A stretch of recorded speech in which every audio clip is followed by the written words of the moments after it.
नमस्ते, जय हिंद दोस्तों। दुनिया वाले देख रहे हैं आप और मैं हूं ऋषिराज। दुनिया वाले के इस वीडियो में हम आपको बताने जा रहे हैं कि भारत का एक जो दुश्मन है, सामने नहीं परोक्ष रूप से छिपा हुआ दुश्मन है, पाकिस्तान के पीठ पर हाथ रखता है, वो दुश्मन है, नाम तुर्की है। तुर्की की दवाई करने के लिए कई देश लगे हुए हैं। चूंकि तुर्की इजराइल के साथ 36 का आंकड़ा रख रहा है और तुर्की और ग्रीस की नहीं बनती है, तो ग्रीस और तुर्की ने मिलकर एक दवाई निकाल लिया है जो एंटीडोट है तुर्की के उपाय का। यानी कि एक तरफ भारत ग्रीस की बढ़ती दोस्ती, दूसरी तरफ ग्रीस इजराइल का साथ आना, यानी कि तुर्की की मजबूत घेराबंदी, उसके घर में ही उसे घेर देने का प्लान। इस वीडियो में हम बताएंगे कि ग्रीस और तुर्की क्या ऐसा कर रहे हैं जो वहां बड़ा बवाल खड़ा कर सकता है। आपको तो मालूम ही है कि ग्रीस और तुर्की के बीच लगातार तनाव की स्थिति रहती है। इसके पीछे जो है वो 2-3 कारण हैं। वो कारण हम आपको आगे वीडियो में बताएंगे, लेकिन सबसे पहले जानकारी देते हैं कि हो क्या रहा है। दरअसल तुर्की के खिलाफ खुलकर तो ये कोई बयान नहीं दे रहा है, लेकिन इजराइल के साथ मिलकर ग्रीस एक बहुत बड़ा डिफेंस डील करने जा रहा है, जिसका ऐलान कर दिया गया है। $4 बिलियन की यह डील है, तकरीबन 32,000 करोड़ रुपए की एक ये डील है जो इजराइल के साथ ग्रीस कर रहा है। भूमध्य सागर यानी कि मेडिटेरियन सी के अशांत पानी और आसमान में अब एक नया शक्ति संतुलन देखने को मिलेगा। दोस्तों, ग्रीस ने अपनी सुरक्षा को अभेद्य बनाने के लिए ही यह फैसला किया है और एक बड़ा विशाल रक्षा समझौता इजराइल के साथ करने का ऐलान किया है। महाडील क्या है? महाडील है कि ग्रीस के रक्षा मंत्री ने यह जानकारी दी, जो निकोस डेंडियास, उन्होंने घोषणा की कि देश की सुरक्षा परिषद ने इजराइल से 3.5 बिलियन, लगभग $4 बिलियन यानी कि 32,000 करोड़ रुपए से अधिक के multi layer air defence system की खरीद की मंजूरी दे दी है। इस डील का जो सबसे मुख्य हिस्सा है लीज शील्ड, ये एक ऐसा रक्षा कवच होगा जिसमें इजराइल की दिग्गज कंपनियां राफेल और IAI यानी कि इजराइल एरोस्पेस इंडस्ट्रीज के रडार और मिसाइल सिस्टम शामिल होंगे। यह system anti ballistic, anti aircraft और विशेष रूप से ड्रोन्स को मार गिराने में सक्षम होगा। उन्होंने क्या कुछ कहा है, आपको पहले सुनवा देते हैं।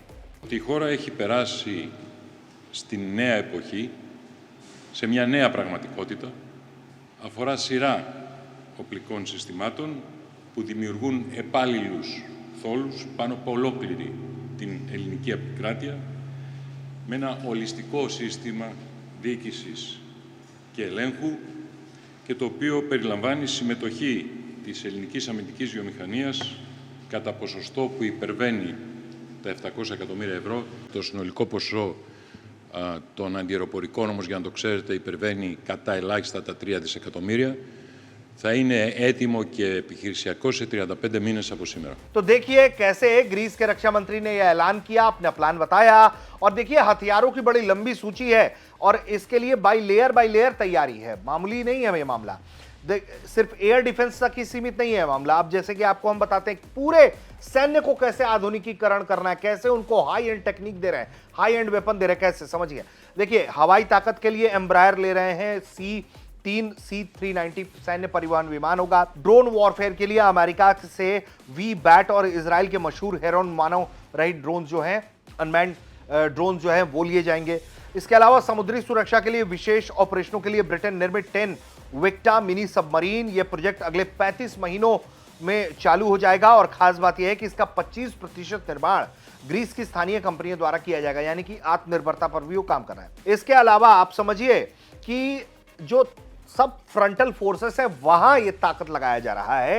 ग्रीस अपनी जीडीपी का लगभग 3.5% हिस्सा अपने डिफेंस के लिए खर्चा कर रहा है, जो बड़े दूसरे यूरोपीय देशों से कहीं अधिक है। इसकी जो सबसे बड़ी वजह है, इसके पीछे का जो सबसे बड़ा कारण है, वो यही है कि एजियन सागर में जो समुद्री मार्ग सीमा है और ऊर्जा संसाधन है, दोनों को लेकर जो है वो अक्सर ग्रीस और तुर्की में टकराव की स्थिति रहती है और ऐसे में तुर्की अपनी ताकत बढ़ा रहा है। तो भाई ग्रीस क्यों ना करे। तो ग्रीस ने भी ये दवाई ढूंढ निकाली है और वो अपने मल्टी जो एयर डिफेंस पर काम कर रहा है वो क्यों कर रहा है, क्योंकि तुर्की के पास जो है उसकी ड्रोन शक्ति बढ़ रही है। उसके जो बैरख्तर ड्रोन्स हैं TB2 जो खासकर जिसकी वो मार्केटिंग करने की कोशिश करता है, उसने ग्रीस की चिंताएं बढ़ाई हैं। ग्रीस को लगता है कि भैया उससे मामला बिगड़ सकता है। अब इजराइल के रडार और अक्लीज शील्ड के जरिए ग्रीस जो है वो तुर्की की इस बढ़त को चुनौती देने के लिए तैयार रहेगा। ग्रीस 2036 तक अपनी सेना के आधुनिकीकरण पर कुल 28 बिलियन यूरो खर्च करने की योजना बना रहा है, जिसमें अमेरिका से F-35 लड़ाकू विमानों की खरीद भी शामिल है। बहुत बड़ा फिगर है कि F-35 लड़ाकू विमान भी ले लेगा, 2036 तक 28 बिलियन यूरो भी खर्च भी करेगा। अब इसमें भारत वाली एंगल की बात कर लेते हैं। देखिए, पाकिस्तान के साथ कॉम्बिनेशन में तुर्की ने काम किया, ऑपरेशन सिंदूर में उसने अपने ड्रोन भेजे, भारत ने मार गिराया, औकात दिखा दी कि सुनो हमसे नहीं। अब तुर्की का उपाय तो करना ही था, सिर्फ ड्रोन मार के बात तो बनती नहीं। तो ग्रीस के साथ भी भारत ने जो है वो अपने रक्षा संबंधों को मजबूती देने का काम किया। भारत के प्रधानमंत्री नरेंद्र मोदी ने ग्रीस की यात्रा की, दोनों देशों के बीच रणनीतिक साझेदारी जो है वो हुई। भारत और ग्रीस मिलकर भूमध्य सागर से लेकर हिंद महासागर तक सुरक्षा सहयोग बढ़ाने पर बात कर रहे हैं। सबसे बड़ी बात यह है कि ग्रीस इस बात को बखूबी समझ रहा है कि सैन्य सहयोग बढ़ाना है तो उसे तमाम देशों से दोस्ती करनी पड़ेगी। तो उसने इजराइल से एडवांस तकनीक लिया है। भारत के साथ भी कई लेयर्स में बातचीत चल रही है।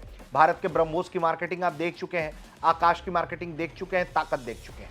तो ये जो बात है ना वो इसलिए भारत के साथ भी, और चूंकि भारत ने उसके बैरक्टर ड्रोन मार दिए थे तो ग्रीस को इस बात का कॉन्फिडेंस है कि भारत के पास वो चीजें हैं जो तुर्की की समस्याओं का समाधान कर सकता है। तो उस दिशा में भी काम हो रहा है, लेकिन औपचारिक रूप से कोई डील है क्या नहीं है ये अभी जानकारी नहीं है। लेकिन हाँ, ये बातचीत है, रिश्तों को मजबूत कर रहे हैं, सेना से सेना का सहयोग बढ़ा रहे हैं। और ग्रीस अगर इस तरह से मजबूत होगा तो तुर्की पर जो है वो मानसिक दबाव बना रहेगा कि वो अपने ही घर में गिर सकता है और उसके घर के इर्द गिर्द जो है, जिस इजराइल से उसकी नहीं बन रही है, जिस भारत से उसकी नहीं बनती है, उसके हथियार जो है वो तैनात रहेंगे। ऐसे में तुर्की की आक्रामकता को संतुलित किया जा सकता है। अब इजराइल वाली जो बात है कि भारत, ग्रीस और इजराइल, देखिए इजराइल भारत का दोस्त है, ग्रीस भारत का दोस्त है, तो ये त्रिकोण बनता है एक तरीके से।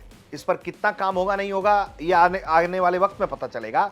लेकिन ये तीनों देश जो हैं वो रक्षा क्षेत्र में लगभग अच्छा काम कर रहे हैं, हमेशा अच्छा काम कर रहे हैं। अब ये बड़े साझेदार अगर हो गए एक साथ मिलके तो बड़ा खेल हो जाएगा। भारत इजराइल तो है, भारत इजराइल ग्रीस अगर एक कॉकस बन गए तो समझिए खेल हो जाएगा। इजरायली तकनीक जहां भारत की सीमाओं की रक्षा कर रही है, भारत के दुश्मनों पर हमला करने के लिए इस्तेमाल होता है, तो वहीं अब ग्रीस के लिए भी इजराइल के ही तकनीक का इस्तेमाल होगा और इजराइल की तकनीक से वो अपने बॉर्डर को सिक्योर करेंगे। तो ये चांसेस हैं कि ये तीनों मिलके भी कुछ फील्ड को एक्सप्लोर कर सकते हैं। और ऐसे में ये जो तुर्की है अपनी दादागिरी दिखाने की कोशिश करता है, जो इस्लामिक खलीफा बनने का ख्वाब है रेसेप तैयप एर्दोगन का, जो अपने ही देश में घिरे हुए हैं, क्योंकि वहां अपोजिशन को उन्होंने दबा दिया है, खत्म कर दिया है और उसका विरोध हो रहा है लगातार, तो वो अपने देश में घिरे हुए हैं, इस्लामिक खलीफा बनना चाहते हैं, तो अग्रेसर की भूमिका निभा रहे हैं, आगे बढ़कर हमलावर की भूमिका दिखाना चाहते हैं। वो कहते हैं ये कर दूंगा वो कर दूंगा। तो ऐसे में इजराइल ने भी ग्रीस के साथ मिलकर उनकी दवाई कर दी है। तो कैसा लगा दुनिया वाले का ये वीडियो, आप हमें कमेंट करके बताइए और देखते रहिए भारत तक।